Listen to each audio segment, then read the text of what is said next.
everyone. Our guest today is Alba Kokki. She is originally from Spain and Italy. She moved to Finland for a summer job, and then she fell in love with Finland and a Finn. So she decided to stay. Alba currently has a growing family in Finland.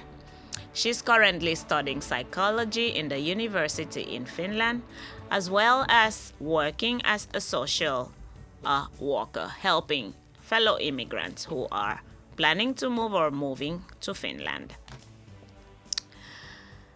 In this episode, we are going to be talking about Finnish sauna, Finnish weather, learning Finnish language, how to navigate working life in Finland, and also we will be sharing tips to those who are currently planning to move to Finland. If you need any help from Alba, please find her on LinkedIn, contact her, and she will be at your service.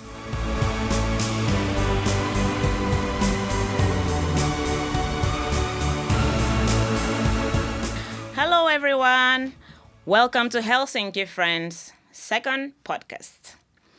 And here with us is Alba Kokki. Hi Alba, mitä kuuluu? Kaikki hyvin, kiitos. Mitä sulle kuuluu?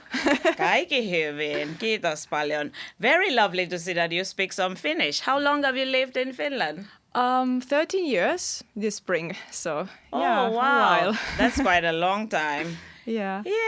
So how has Finland been? What are I would say what are the good things so far in 13 years that you can say about Finland?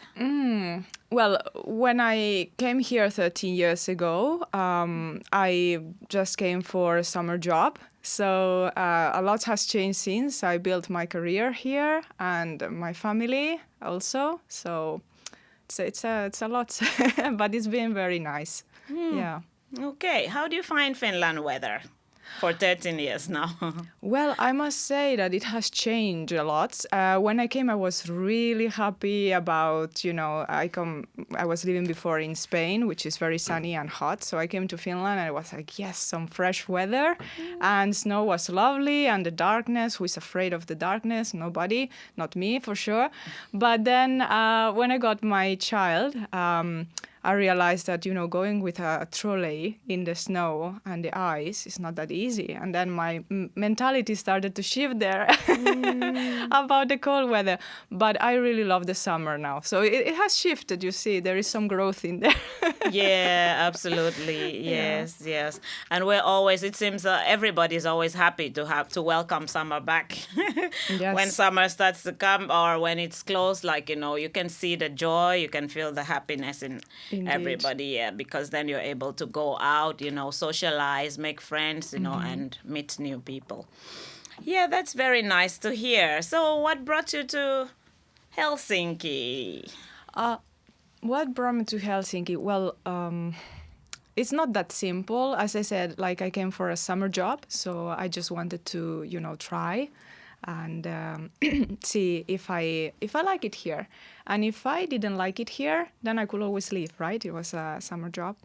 But then I decided to stay, and without going to too private details, but I met then who is today my husband, and then I decided to also continue my studies here. So I moved to Helsinki from the summer job that I had, which was in the countryside.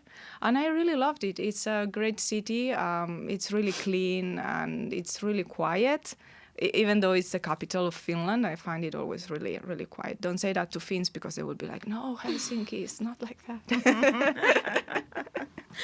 Yeah, actually, people tend to think that Helsinki is actually like the loudest city in Finland. Because, you would say Helsinki is quiet if you haven't actually visited other cities, because they are really very quiet cities out there.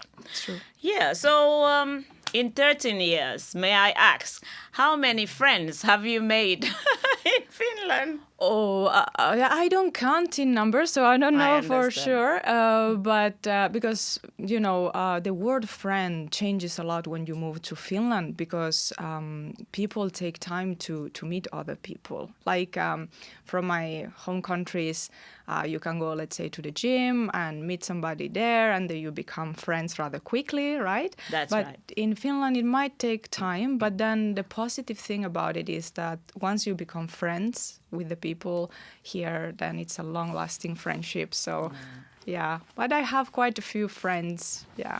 Yeah. So, in Finland. if you don't mind me asking, have you got a few Finnish friends? And how is your Finnish language going after 13 years? I'm asking why, because I've had some classmates that have been here for like 24 years, Yeah. and they are still like struggling with Finnish language after 24 years. And I'm wondering, okay, what have you been doing for 24 years? So, how's your Finnish language going? My Finnish language. Well, when I came to Finland, I learned like little children do by listening to others, repeating, asking many questions, making a lot of mistakes as well, and not being afraid of making mistakes, and sometimes also being stressed about making mistakes because it's natural to do that, especially when you're learning. So this is how I've been learning, reading books, you name it. My Finnish level at the moment is about a C1 to C2, kind of. So I have passed my ykitesti. Ooh, wow. Yeah. Congratulations. That's Thank really you. nice. Yeah, that's nice. I have some friends that have failed Uki test maybe twice. I haven't gone to try yet because I'm still afraid to. Oh, don't be afraid. It's very easy, actually. It sounds so scary for people because, it's an exam and it's very serious and all of that. But then you go there, as much as you read some news or listen to podcasts, for example. So you can get a lot of these kind of like cultural topics that might be asked actually in the ykitesti. So, yeah, give it a try. Okay, thanks for the encouragement. I'll keep that in mind. Sure. So, what can you say about?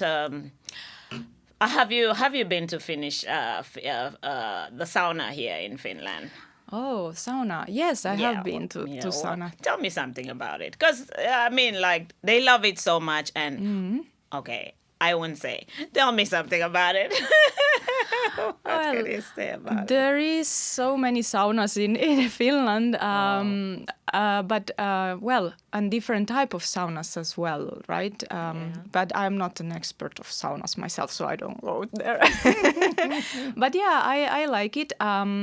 I personally like it to go with like my partner or, but like, for example, for me as a foreigner person, I don't have it like as close to my heart as some Finns do, meaning that maybe they go with coworkers, and so that I find for me a little bit, where I draw my line. So for me is where this intercultural approach kind of comes in, and people know that if there is a party and there is this maybe like a mixed sauna, since I don't feel like comfy about that, I will probably skip that part and join them in the after sauna.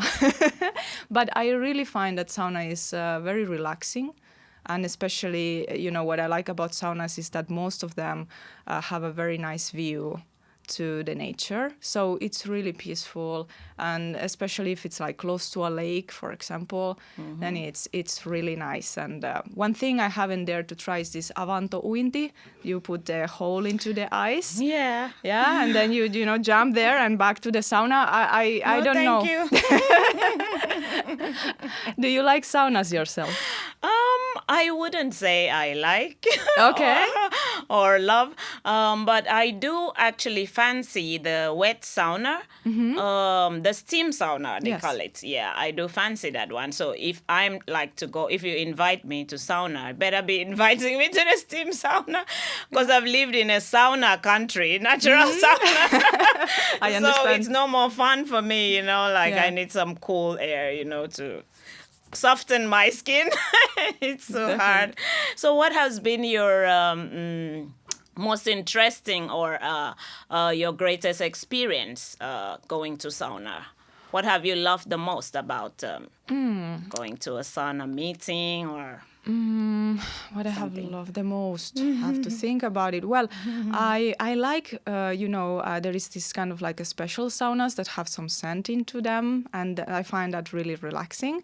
And also I like that people tend to be more open when they are in the sauna, which is And something. relaxed. Yeah, exactly. So actually, there is a movie that is called, it's Finnish movie. I don't remember what was correctly the name, but I think it's like a Saunavuoro or Miesten Vuoro. I'm not sure now for sure. Okay. But it's a movie about saunas, and they explain like a little bit of sauna culture from the Finnish perspective. So it's something that I like recommend people to watch. Yeah, okay. I wish you could remember the name. I would like to have a look Yeah, at sure. that. Yeah. I Okay. can Whenever let you you know. remember. That would be really nice to watch. Yeah. Yeah. So yeah, during our discussion you said you met your husband in Finland, or you got married, or you met somewhere else. How do you think family life is in Finland? What do you love about family life in Finland? I love the equality in Finland in the family life, that it's all 50-50. And like, for example, we take let's say turns to who puts our child to sleep. Tonight is my turn, tomorrow is his turn, and like this. So it's very, in that sense, it's very nice and easy.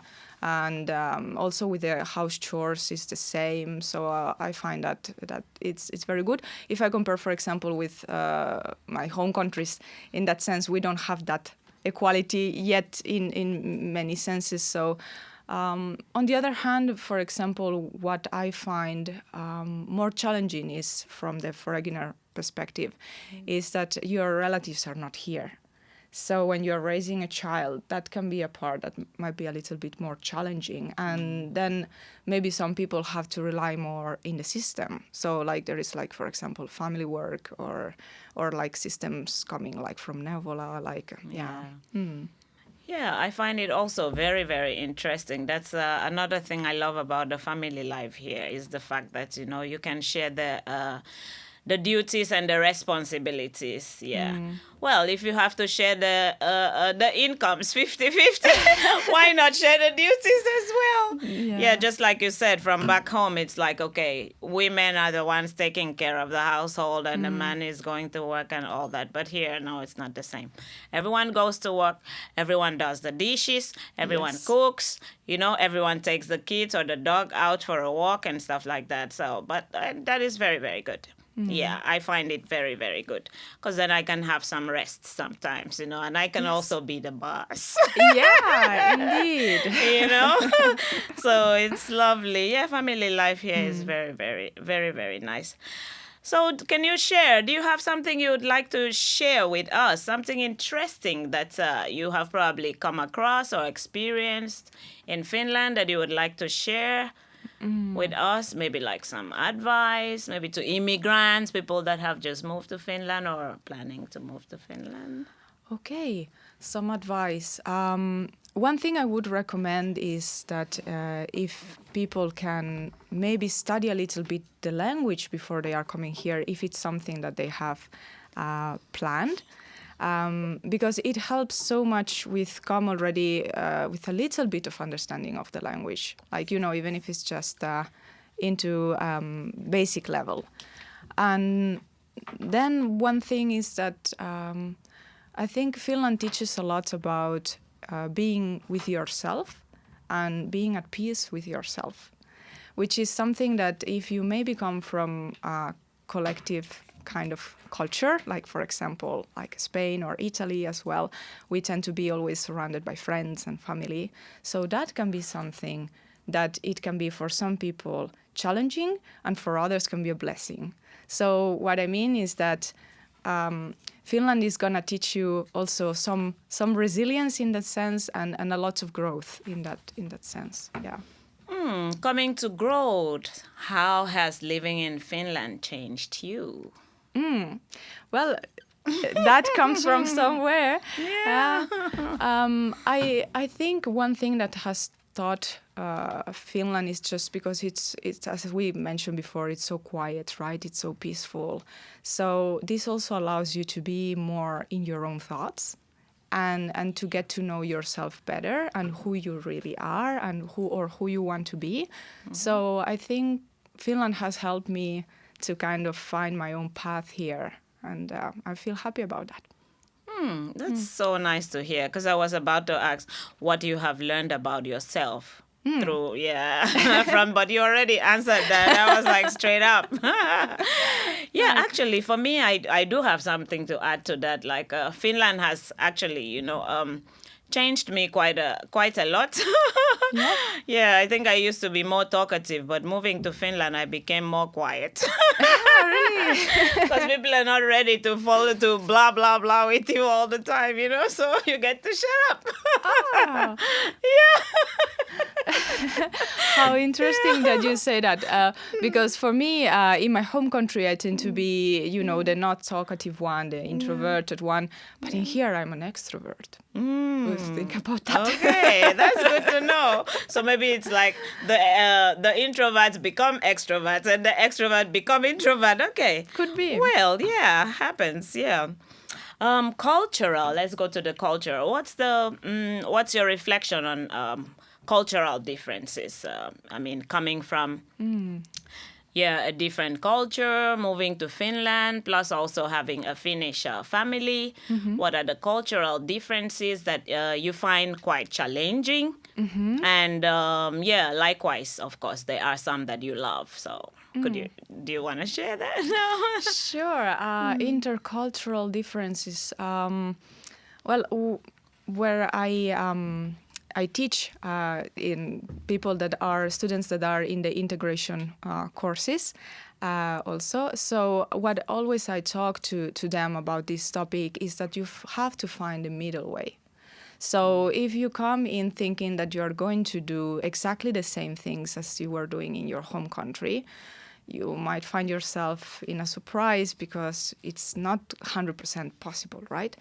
But then also it's not possible to just forget yourself and become 100%, let's say, what is it to be Finn? So you have to find your middle way to be happy and or content at least and make it meaningful for you.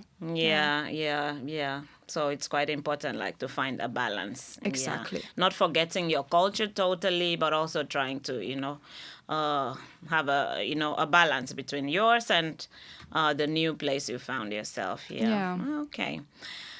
So may we check with what cultural differences actually stood out for you, like particular cultural differences that stood out for you? To me, it was perhaps the concept of family, because if you think about the word perhe, and as it is, for example, like in the documents of the DVV, family is just you and your spouse and perhaps children or like pets that you might have. And that is something that surprised me because coming from Southern European countries, family is everyone. It can be, we have big celebrations and for your birthday parties, so everybody comes in, your cousins, your uncles, aunts, everybody. But in here, it's just, the very small circle. So that was something that surprised me coming here. Yeah, that's very true. Yeah, that also aligns with me as well, because back home we love parties a lot, Yeah. And if you have like maybe 10 people you have invited, we'd never have a small party. If you invite 10 people, be ready to host 50 because they will come with another 10. Everybody always wants to go to where the party is, But here, most people don't want to. You're inviting people and they're like, okay, please, I have my life to live. So the party life, it's quite a big cultural shock. Yeah. For me as well. Yeah. So shall we dive into your career journey? Oh, okay, sure. So what do you do right now? Oh, right now, well, I don't know if I can say names, but I work for integration trainings in Taitotalo, which is a professional school, and then I work there as a working life teacher and as a counselor, school counselor as well. And then now on my own side of my free time, I'm studying to become a psychotherapist. So, yeah. Okay, we'll get back to that psychotherapist part Okay. later. Yes, because I'm very interested in that as well. All right. Yeah, a lot of people, a lot of immigrants, and even Finns are actually struggling with career life right now. There are no jobs or less jobs or something like that. So how did it go for you as a student who came to study and after studying, because there's so many students that after studying they don't find jobs. Yeah. It's become so difficult, you know. Would you say it was easy for you, and how did you get here, you know? Well, when I was living in my home country, I was studying psychology, and then I had to stop my studies when I came here because, of course, there was a language barrier there. But I started to think about what I call like bridge opportunities. So it's something that will take me to the place I want to be. And for me, then it was social work. And I decided to study this socionom degree in the University of Applied Sciences, and I studied in English. However, I was learning Finnish all the time by myself, as I mentioned before, and I did a lot of volunteer work. The volunteer work was really good because, of course, it's very close also to the social work field. So at the same time I was studying, I was learning Finnish in the volunteering, and I was also getting references for my CV. So when I graduated, I had a lot of job offers. Wow. And the first job I got it actually through volunteer work. So I recommend people to do volunteering and meet. You don't know who you're gonna meet there. There is so many things, and it's also so good for your well-being. You know, you keep meeting people and you keep being active. Yeah. So that's important. Absolutely. I agree with you very much because volunteer work actually it opens opportunity, you know. It helps you to meet people because you never know who is there. Yeah. I mean, your next boss or your next employer or business partner could just be, you know, in that same place, maybe even volunteering as well. You also get to gather experience, work experience, you know, and stuff from that. But some people just waiting to get paid before they go to do something. But I think that's not a right attitude because I actually myself volunteer a lot. Yeah. Yeah, you know, and it's just a way of also networking. Yes. Because it's very important. If you're looking for a job, you don't just sit at home on the computer. Yeah. You have to go out and meet people. Volunteer if you have to. Yeah. So that way you get higher chances of getting a job, you know? Yeah, definitely. In Finland, you have to be proactive. If you are not proactive, opportunities not gonna knock at your door. Yeah, exactly. Let's go back to the job thing because it's very important. Sure, definitely. What advice would you give, you know, for people to be, for more jobs to begin, you know, like open up and accept, take people? Would you have a little bit of, you know, advice or something to say about, you know, jobs, openings and possibilities? You know, how do we get more jobs in Finland so that more people can be employed? Because this is a real big problem.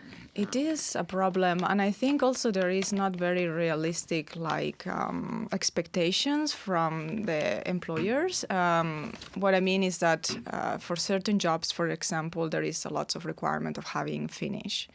But actually, the job could be very well done also in English. And I think many jobs could be more open to have even like this kind of like mix of Finglish, you know, in the job place. Finglish, yeah. Yeah, and it could be possible, you know, not maybe in every career path, but some could actually benefit for this kind of approach. Some companies already do that. I know, for example, in the IT sector, they are more open in this, but I think it could be much more, yeah, especially because, you know, foreigners come here and they study here and they want to build a life here. So they also will learn Finnish, but also, you know, if there is a little bit of lower threshold, then people could be more happy, I think. Yeah. Yeah, I think the Finnish language is quite a big barrier with the work industry and stuff because, Yes. I mean, yeah, so many people are actually struggling with that. And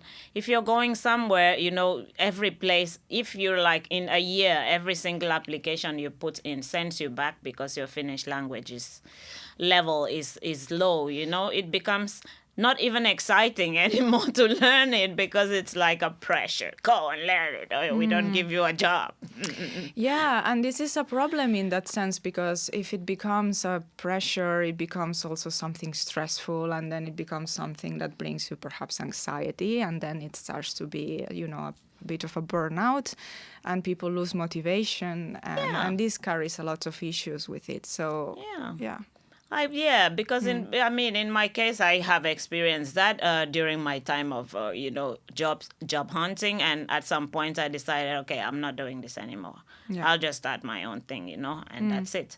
And now nobody has to force me to go to continue, but now I want to do it for myself, Yeah. for my business and everything, So it's like it becomes more interesting. Yes. So in my case, I would think that if some people would get this Finnish language out of the way for very little, not totally out, but just a little bit on the side, and focus on this person's profession, and see if they really can do their job, right? Take them, they start their work, and then you give them some time to continue learning the Finnish language. I think someone that has a job, has an income, will be more interested to learn because they want to keep the job. Yeah.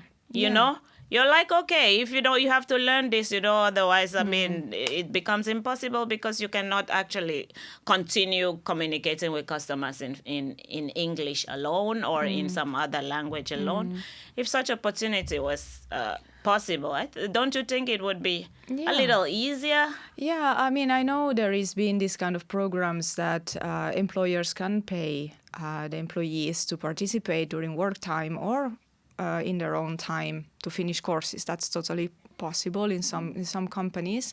I know, for example, in Sweden there is this system that you can learn Swedish while you are working. So at the beginning it's going to be really basic, but then you start growing and increasing your vocabulary because you work there every day and you repeat basically the same things. So something like that could also work very well in Finland, I believe. But I think it's getting better. It's getting better because us that we work in this integration field, we also try to make it, easier for people, and we are always fighting also for the the immigrants as well, in that sense that we are trying to, for example, teach companies to have more intercultural approaches. And we talk about, for example, multiculturalism and a lot of these topics, so that companies will be more open-minded and know how to, build what is called like a third culture in the workplace. Yeah. So this is very important. Yeah. Thank you so much for that. Yeah. So as a social worker, how are you helping the immigrants who are, coming in and probably assigned to you, who have this struggle with the language and the cultural differences and everything being totally new to them? So how do you help your clients or? Well, as a school counselor, what I do is to help students that maybe are not dealing so well, let's say, with their own personal issues. Some people might be worried in their home countries. There might be war. There might be issues in their homes, or maybe they're just stressed out about a migri because the permits are expiring soon. Kela papers are also stressful. So this is how I help them. It's a little bit of everything. So I have a little bit of this kind of how can I say, help to them to talk about their problems, and then I can deal with some of the things. And if I cannot, in Finland, authorities have the responsibility to give you a new contact of the next person or the next service that can help you. So then I just orient them to the next professional that can help them with their case. Okay, yeah, that's very nice to know. That's so comforting. Yeah. Yeah. So tell us a little bit then about your other second career. I'm Yes. interested in that. I can't wait. What would you like to know about that? Oh, yeah, about this. Was it therapist? Psychotherapy. Psychotherapy, yes, Yes. yes. Yeah, well, as I said, like when I moved to Finland 13 years ago, and I was talking about these bridge opportunities and things that bring close to my original career. So I was studying then psychology, and finally I decided that, okay, why not now continue what I left, kind of behind. And it's something that I really liked, and it was close to my heart. And indeed, that's why I ended up being in this field. So in the first place. So yeah, now I am studying in Tampere University, this in Finnish. I'm studying this cognitive psychotherapy course. So it's about 3 years and a half, something like that. Okay. Yeah. So what brought you to, what's your interest in? I mean, what brought you to studying psychotherapy? Well, I always like to help people and, listen to people and try to help people to find their best selves with their own resources. So I use a lot of active listening, for example, and then, I don't know.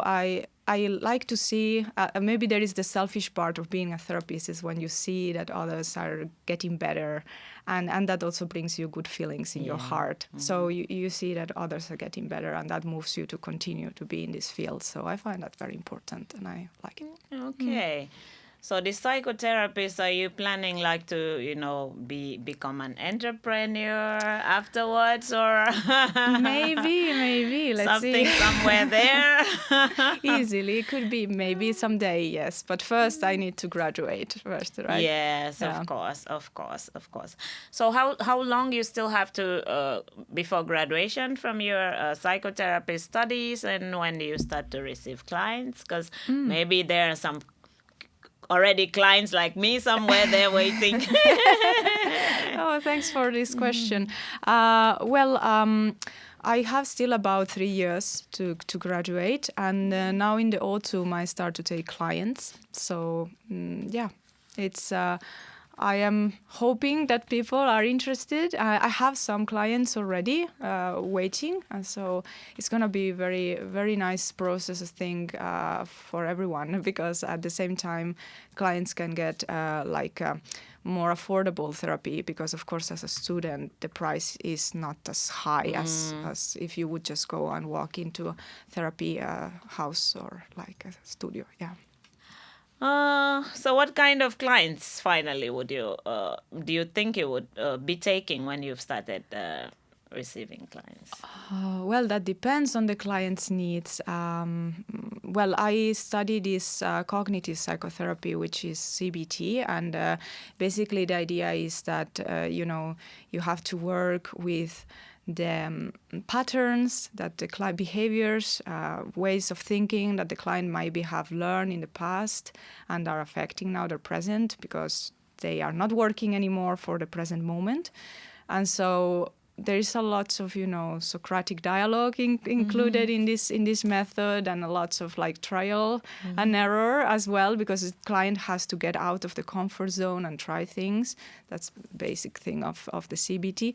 So I feel that anybody that feels comfortable with this kind of therapy, because of course there is different like frameworks for therapy, so you also have to know where you are getting into. And of course I will talk with the clients about it. I always make sure like what is this therapy about and what we will do.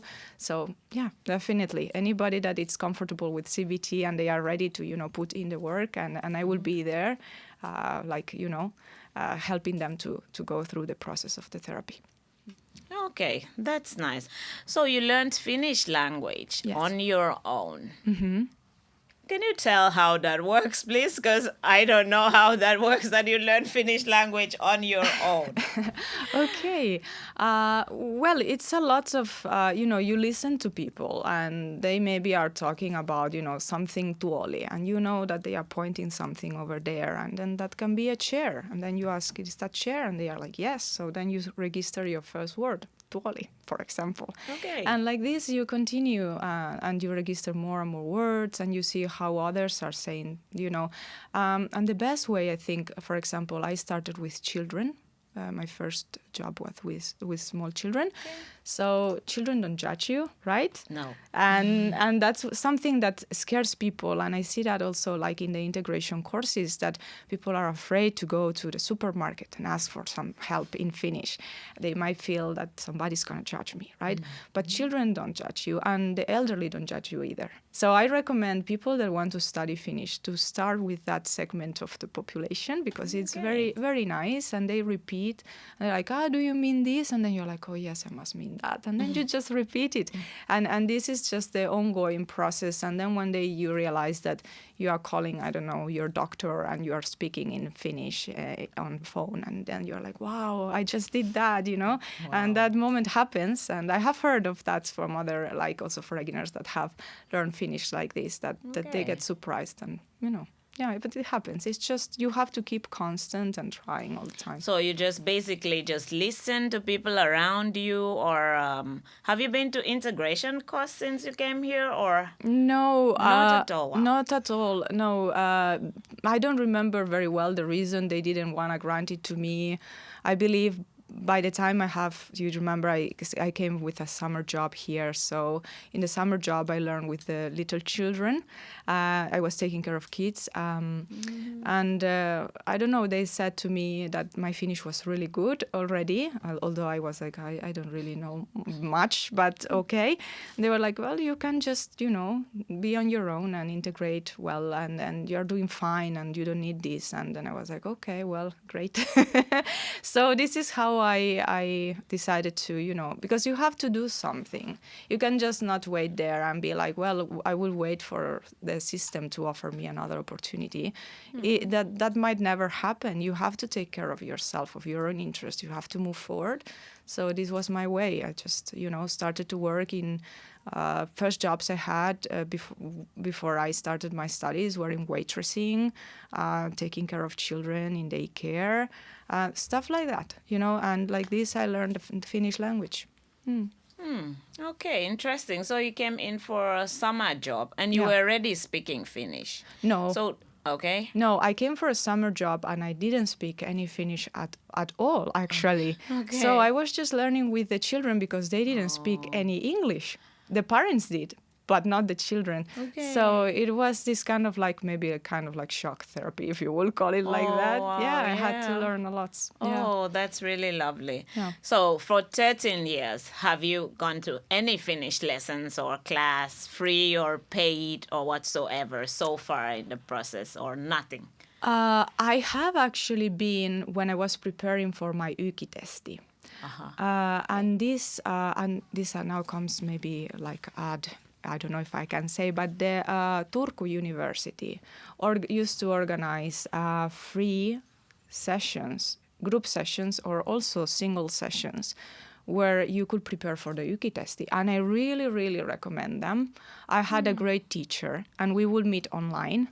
And she helped me. We weren't really doing much. We were just having like conversations, and she was now and then fixing me, because as I learn by ear, I might have now and then some mistake.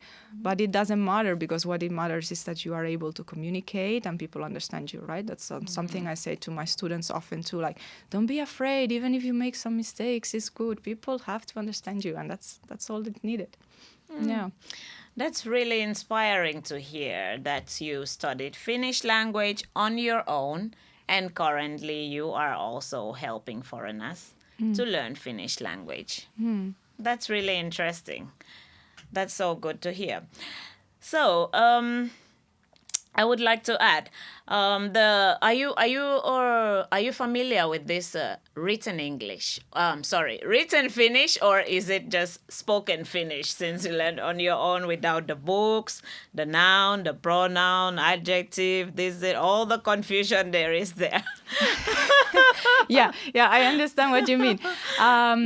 Yeah, actually, at the beginning, I was more focused on the spoken Finnish. Okay. And I think at least I can say I recommend this approach because it has worked for me. Because if you study this way and you don't focus so much on the rules first, you have this freedom that you are not feeling so afraid, was that partitive, was that genitive, or wasn't. And then, you can move forward from there. And once you have some control over the spoken language, then you can go to the books. And then you can start to be like, okay, so this, they put like kaksi koiraa. So now there is the partitive there. And I think, at least for me, that was like a better system. Rather, if you start to hyper-focus on all the grammar rules. Yeah, because the grammar rules can be really complicated and confusing. Yes, Yes. indeed. So you are advising us, including myself, to focus on the spoken Finnish first. Yes, yeah. I mean, I'm definitely. on level B1 now, Great. but it is still very difficult. How long have you been living here already? Not too long, maybe 7 years. Okay, but hey, B1 is great. It's great because with that you can go anywhere already. Yes. I'm quite okay with the conversations, but there comes some level when they bring in those very strong ones and you're like, okay. So that's really lovely. So everyone, please focus on the spoken Finnish and then go ahead to the written Finnish. Yeah, or just you can have a combo also. I recommend also at the same time you are learning to speak that you could also read some books. Like there is this Selko-uutiset, like a clear, easy news in Finnish that Yle gives. So that could be, for example, something easy that people can try at the same time they are trying to learn. Yeah. And then nowadays there is many apps, right, like Duolingo. I personally recommend one that is called Lingvis app because it's from the Ministry of Education and you can learn Finnish like completely free app through social media. So it has some kind of AI there. Don't ask me, I'm not an IT person. I don't know. But it really works because depending on your level, it tells you like what every word means and so on. So I really recommend it. Okay, that's good to know. All right, enough about Finnish language. All We right. all know it's very, very important. It is. And whoever is moving to Finland, you can even please start to study it while you're still away. Yeah. So by the time you're in here, you're already familiar, with some Definitely. words. Yeah, the Duolingo and this new app you're saying, it's quite helpful. Yeah. Okay, so let's go to the, which city or what place has been like the most fascinating place that you have visited in Finland? I like, the first city I visited in Finland, it was of course Helsinki, and then I visited a small town called Sysmä. And I think Sysmä is very beautiful. And it's the first small town I was living for a short time there when I came to Finland, where I had my summer job. And I found it was so it's a small, but then people were really friendly and like everybody wants to get to know you. And I don't know, I found this kind of sense of community from Sysmä, and it's next to the lake, which it makes it even more next to this kind of peaceful feeling that you can just walk and have the lake next to you kind of. I really like that. Helsinki is great as well. And then, of course, I have to mention my partner is from Lappeenranta, so I think Lappeenranta is also very beautiful in the summer. So, yeah. Okay, that's lovely. So, where do you live now, though? Helsinki, Lappeenranta, or Sysmä? I live in Helsinki, of course. Oh, okay. That's nice. Okay. So how come you're not living in this Shushma when it's so lovely and it seems you love so much about it, so many things about it? Yeah, well, because of course, maybe for a foreigner perspective and for a person, when I came 13 years ago, I found that there would be more opportunities for me in Helsinki. Absolutely, yeah, that's true. There's lots and lots of opportunities, and maybe work as well. Maybe your work is here and stuff like that. That's lovely. Yes. Yeah. So, how is your social life? Because many are struggling with, let's go there, because people are struggling a lot with social life. I mean, when it's, summertime now, not everyone, but at least most people start to come out of their shelf. Yes. And when it's autumn, we start to go back into our shelf. So how is social life for you here or in general? What do you think about the social life in Finland? Well, as I said previously, like once you get to have friends in Finland, they are gonna be your everlasting long friends, right? Unless if maybe they decide to move out. That has happened to me as well. I had good friends, but then of course they moved away. But I think like what is good about the social life in Finland is also that people are really committed to the friendships. As a challenge, if we are always talking a little bit about the challenges, is that at times people are really busy too. So you are like, hey, would you like to meet? And they're like, yes, in 1 month. I have a time. Okay. But anyways, there is so many ways you can meet people nowadays. Like if you want, you can meet people online. Like for example, playing online. I like to play online, so we have that sometimes, and you know. What kind of play online, if I may ask? Like online games? Like or? Online games, yes. Oh, yes. okay. Okay, that's nice. Because the social life here is a little bit, I wouldn't say boring, but I mean, when you go out there you go out on the streets or you're in the tram, in the bus, and you're having a look, you can see almost all the bars or restaurants are actually quite full. Yes, indeed. Yeah. How do they get there? Because normally you would think people are not going out because of the way, the walls are so high up there. Yeah. How do you think they actually get there? Are these all just like colleagues only, or like, because families are not even close, not even seeing each other. Like I miss family times actually from home. I wonder sometimes how they get there. You can see like groups of people in the bars, and here you are thinking that social life here is so bad, but you're passing and seeing quite a lot of people in groups and stuff like that. Yeah. And I'm wondering, how did they get here? Every time I wonder, could you please, if you have any idea how that goes? I don't know. Well, what I can mention is that as meeting friends as an adult can be bit challenging. So I think you meet in Finland, I think in any other country too, friends by context. And what I mean is that if you're studying something, then you meet your friends through your studies, or in a workplace, then you have your colleagues there. So it's hard for me to say about the ones you saw in those places, but I think, it's quite diverse. Yeah, that's true also. I think, most of the time these are colleagues, actually. Yeah, you tend to make friends in around a working circle or so, but like personal, outside of work friends seem to be a bit difficult, but we'll get there. We will get there, and because everybody needs, this social life and friends, gatherings and stuff like that. Sure, it's true. Yeah. It helps a lot. Wow. Well, then, that's very good to know. Thank you very much for coming on Helsinki Friends podcast today. It was very lovely to have you, Alba Kokki. Thank you. Thank you for having me. It was very lovely to meet you as well. Thank you so much. Thank you.